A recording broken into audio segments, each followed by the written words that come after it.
One of the primary reasons for the perception of an existential threat to the foundations of our nation is the growing dissatisfaction with and distrust of our institutions of leadership and jurisprudence. The public perception that our institutions now exist only to loot the wealth of the nation for the benefit of the ruling class is growing daily, and must be corrected or it will result in disaster for all. This is called class war. Over the last decade, the entrenched nature and malevolence of the powers that be has become naked and unashamed. Various corrupt schemes have been so successful for so long, no one bothers to deny their root nature anymore.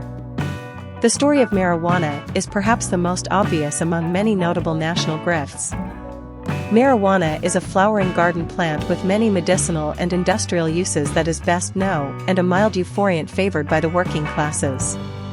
President Richard Nixon's domestic policy chief, John Ehrlichman, admitted that the war on drugs was designed to target the black community. In a 1994 interview, Mr. Ehrlichman said, "You want to know what this was really all about?" He went on. The Nixon campaign in 1968, and the Nixon White House after that, had two enemies, the anti-war left and black people. You understand what I'm saying?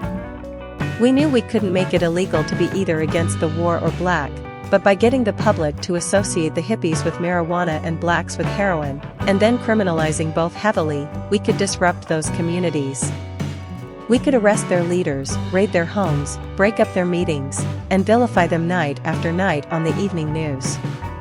Did we know we were lying about the drugs? Of course we did.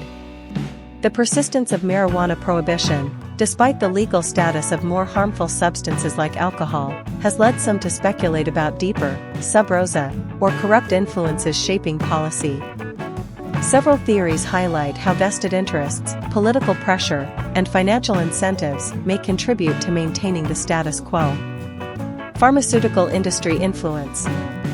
The pharmaceutical industry, often accused of wielding substantial influence over U.S. drug policy, has a vested interest in maintaining marijuana's illegal status.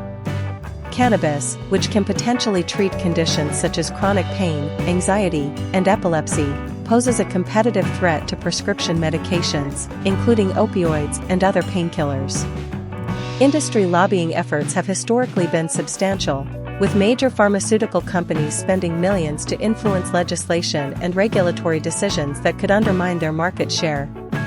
Private prisons and law enforcement lobbying. Private prisons and law enforcement agencies are another significant force opposing cannabis legalization.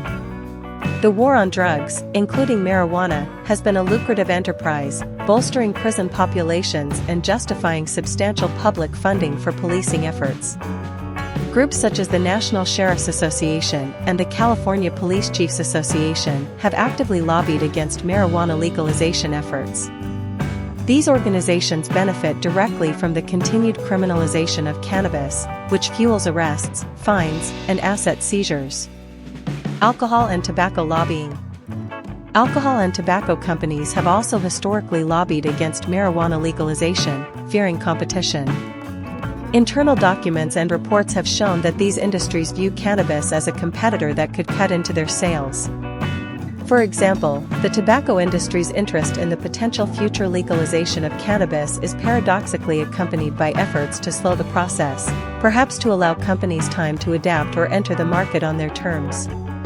Politicians and campaign contributions. Politicians receive significant contributions from industries that have a stake in keeping marijuana illegal, including pharmaceuticals, private prisons, and alcohol.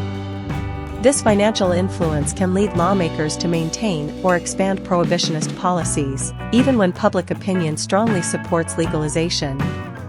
Specific politicians, including influential Senate leaders like Mitch McConnell, have been known to receive substantial contributions from these sectors, which may influence their positions on cannabis legislation. Historical racism and social control. The criminalization of marijuana has deep roots in racism and social control. From its early association with Mexican immigrants in the 1930s to the war on drugs disproportionately targeting communities of color, marijuana laws have long been used as a tool of social and political repression. Although these racist foundations are widely acknowledged, the criminal justice system, law enforcement priorities, and vested financial interests have continued to perpetuate these policies under different guises. While these theories are complex and difficult to prove definitively, the alignment of financial interests, lobbying power, and historical precedent paints a compelling picture of why marijuana remains illegal despite clear public health inconsistencies when compared to alcohol.